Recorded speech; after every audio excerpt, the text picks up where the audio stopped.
یہ افضل ہے۔ چنانچہ حدیثوں کے اندر اللہ کے نبی صلی اللہ علیہ وسلم کی باقاعدہ تاکید ہے کہ نوافل کا اہتمام گھروں کے اندر کرو، اس لیے اپنے گھروں کے اندر اس کا اہتمام کریں، جتنا اللہ توفیق دے کریں، اور یہ کم سے کم بدعات و خرافات نہ کریں۔ اور یہ بھی یاد رکھیں کہ اگر ان نوافل کی وجہ سے، رات میں جاگنے کی وجہ سے، قبرستان کا چکر لگانے کی وجہ سے فجر کی نماز چھوٹ جائے گی اور قضا ہو جائے گی، تو یہ پوری رات کی نوافل اور عبادت ساری کی ساری بیکار۔ حضرت عمر فاروق رضی اللہ عنہ کا واقعہ مشکاۃ شریف میں مروی ہے۔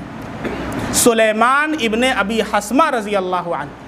اللہ کے نبی کے جلیل القدر صحابی ہیں سلیمان ابن ابی حسمہ رضی اللہ تعالیٰ عنہ، فجر کی نماز میں ایک دن موجود نہیں تھے۔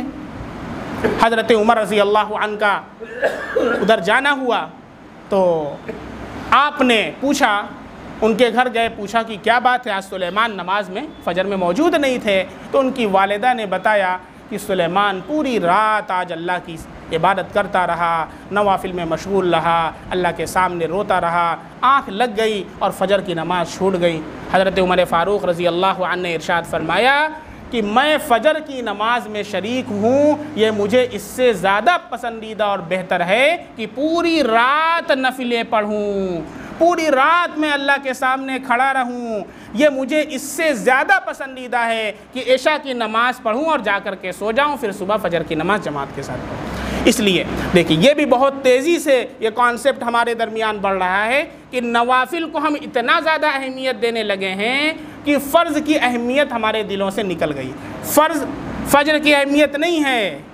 ظہر، مغرب، عصر نمازوں کی اہمیت نہیں ہے، لیکن شب برات میں جو نوافل ہیں ان کی اہمیت اتنی زیادہ ہے کہ فرض اور واجب کے برابر۔ ایسا نہیں ہے، اللہ نے اسے جس درجے پر رکھا ہے اسی درجے پر ہمیں رکھنا ہے، اور وہ کون سا درجہ ہے؟ مستحب کا درجہ ہے، بہتر کا درجہ ہے۔ اگر کوئی اس رات اللہ کی عبادت کرتا ہے تو وہ ثواب کا مستحق ہوتا ہے، کوئی نہیں کرتا ہے تو کوئی بھی کرٹیسائز کرنے کی ضرورت نہیں ہے۔ کم سے کم یہ کرے کہ وہ عشاء کی نماز پڑھے، اللہ جو توفیق دے وہ عبادت کرے، اور پھر اس کے بعد لغویات میں مشغول ہونے کے بجائے، بائک کی ریسنگ کرنے کے بجائے، ادھر ادھر وقت ضائع کرنے کے بجائے جا کر کے سو جائے اللہ کا ذکر کرتے ہوئے،